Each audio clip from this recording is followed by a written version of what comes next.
കോഴിക്കോട് ബേപ്പൂർ ഹാർബറിൽ അനധികൃതമായി എത്തിച്ച ഡീസൽ പിടികൂടി. ബോട്ടുകളിൽ അടിക്കാൻ കൊണ്ടുവന്ന ഡീസലാണ് പിടികൂടിയത്.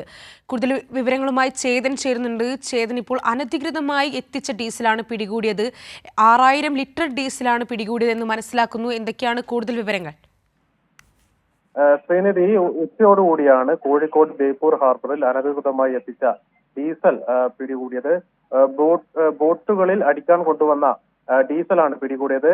6000 ലിറ്ററോളം വരുന്ന ഡീസലാണ് ബേപ്പൂർ പോലീസ് ഇവിടെ നിന്നും പിടിച്ചെടുത്തത്. ഒപ്പം തന്നെ ഈ ഡീസൽ കൊണ്ടുവന്ന ടാങ്കറും പോലീസ് കസ്റ്റഡിയിൽ എടുത്തിട്ടുണ്ട്. ടാങ്കറിന്റെ ഡ്രൈവറായ കുറ്റ്യാടി സ്വദേശി സായിഷും പോലീസ് പിടിയിലായിട്ടുണ്ട്. മുമ്പ് തന്നെ ഈ കുന്നമംഗലത്തും സമാനമായ രീതിയിൽ അനധികൃതമായി കൊണ്ടുവന്ന ഡീസൽ പോലീസ് പിടിച്ചെടുത്തിട്ടുണ്ടായിരുന്നു. ഒപ്പം തന്നെ ഈ ഡീസലിൽ മായം ചേർത്തു എന്നുള്ള സംശയങ്ങളൊക്കെ ഉണ്ട്. കാരണം ഇങ്ങനെ കൊണ്ടുവന്ന ഡീസലുകളിൽ നിന്ന് ഡീസൽ ഉപയോഗിച്ച ശേഷം ധാരാളം ബോട്ടുകൾ കേടുവന്നതായിട്ടുള്ള വാർത്തകളൊക്കെ ഉണ്ട്. ഏതായാലും നിലവിൽ ഇപ്പോൾ ഈ കേസ് ഫറൂഖ് ACPയുടെ നേതൃത്വത്തിൽ അന്വേഷണം പുരോഗമിക്കുകയാണ്. ശ്രീനദി, ശരി, ചേതനാണ് വാർത്തയുടെ കൂടുതൽ വിവരങ്ങൾ നൽകിയത്.